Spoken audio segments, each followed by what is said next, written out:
Many dreams die while suffering. When you're suffering, you give up on the very things that you wanted the most. So many people out there fail, not because they don't have the ability. It's because they don't have a heart to go through adversity. Now it's the mental game. And that's where people get lost in life, get lost in that next level. So, if you take people, and I told you this, and you expose them voluntarily to things that they are avoiding and are afraid of, that they know they need to overcome in order to meet their goals, their self-defined goals.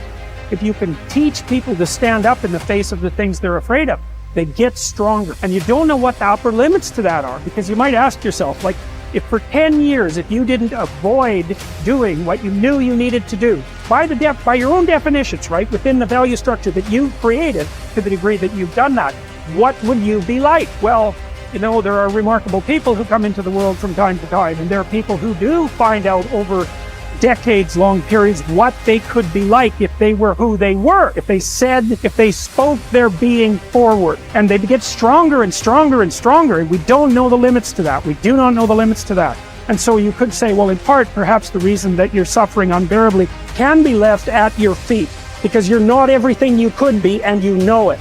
Now, whatever goal you have, you're going to have some opposition, you're going to have some difficulties, you're going to have some challenges, you're going to have your inner conversation telling you can't do it, and you're going to have people thinking at you. You got to talk to yourself when you begin to think negative. I don't think I can do that, Les. You can. Why don't you just test yourself? Why don't you stretch, Les? Come on, man. When you start seeing yourself thinking something negative, stop it right quick. Stop yourself. Catch yourselves. When you find yourself getting negative with people that you have allowed to push your buttons, when you find yourself becoming negative about what's happening to you, you've got to affirm to yourself in the process, hey, no. I can make it. There's some way this can happen for me. As you start believing that you are worthy of good things supposed to happen to you, you develop a sense of entitlement. Good things supposed to happen to me. Working on yourself, watching that inner dialogue, it will determine the quality of your life.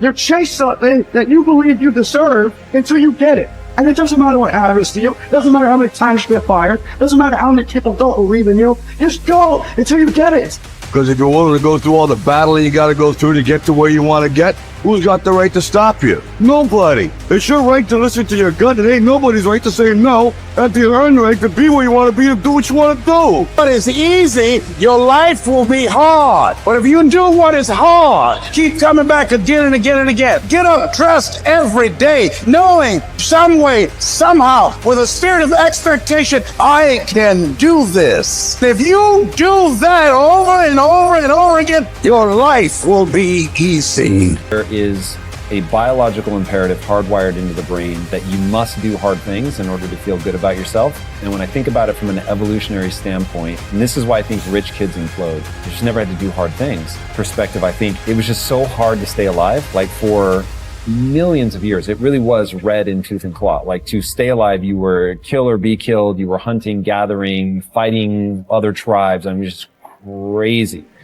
And the people that were going to survive were going to be the ones that got an emotional, a self-applied emotional reward for doing something hard. And when you do something hard and you recognize it, it needs to feel good. And if it does, then you will keep doing hard things and you're the far more likely to survive than the person who's like, that sucked, there was no redeeming qualities. Just like when I think about that, because if I were to create a recipe for fulfillment, it's working really hard, doing hard things, to gain a set of skills that allow you to serve not only yourself, but others. That's it. That's the whole recipe. Agree. But it really has to be that you had to do something hard. If it came easily to you, it won't give you the sense of respect that you want. Like the stuff that I've gotten more easily in my life, I don't take a lot of pride in. It's always the stuff that I grind out, like through pain and suffering, and I endure. In fact, I want to read you a quote.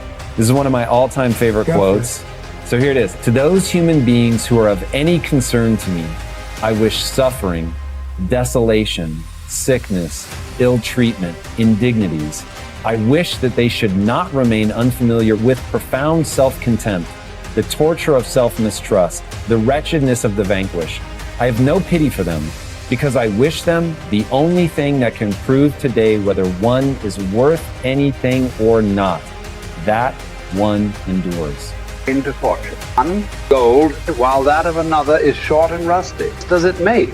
Prison surrounds all of us, and even those who have bound others are bound themselves. Once you think that a chain on the left side is lighter, find one man, wealth another. Oppresses some, humility others. In subjection by an external power, while others obey the tyrant within. Keep some in one place, others. All life is slavery. Each one must accustom himself to his own condition and complain about it as little as possible, and lay hold of whatever good is to be found near him. Bitter that a calm mind cannot find comfort in it. That's because of the writer's skill, have often served for many purposes, and a clever arrangement has often made a very narrow piece of land habitable. Into difficulty. Circumstances can be softened, narrow limits can be widened, things can be made to press less severely on those who bear them cleverly. Creatures. We all study, like you're talking about it, using your brain. You're such a smart person. I love you dearly. And you analyze it all. It isn't going to do enough emotion. Well, emotion is the power. Emotion is what starts wars. It's what ends wars. Emotion is what gets you married. Emotion is where kids come from. Divorce is where emotion comes from. Everything that you can think of a major change in humanity, from the most extreme of war to the most gentle of love, all come from human emotion. So it's the mix of emotion. It's like knowing what you want and having the right fuel to get there. And if the fuel has no combustion, you're just bored, you're not going anywhere. If the fuel is total trauma and I'm overwhelmed, you just blow up and go nowhere. There's that delicate balance, and I've learned over the years how to help people find that balance. Ask you to consider something. Please. What you just said is absolutely true. I know you really well, and you know how much I respect and love you personally. And what you've accomplished in your life is extraordinary. What you're continuing to accomplish is extraordinary. But there's an emotional inflection that made you use those things, those understandings. Emotion made you find the answers, brother. A smart mind, you found the answers, figured out how to use it. But there were inflection moments that made you do it. There's a reason why you left your company after building it to $1 billion. It wasn't intellectual. You developed your mind so much, it's like your right arm, your bicep is really strong. Your left one, not quite as much. You have to consider that your left one is your more powerful one, and you've used it in key moments. But it's very protected to use the mind, because we're all afraid to feel a little too much.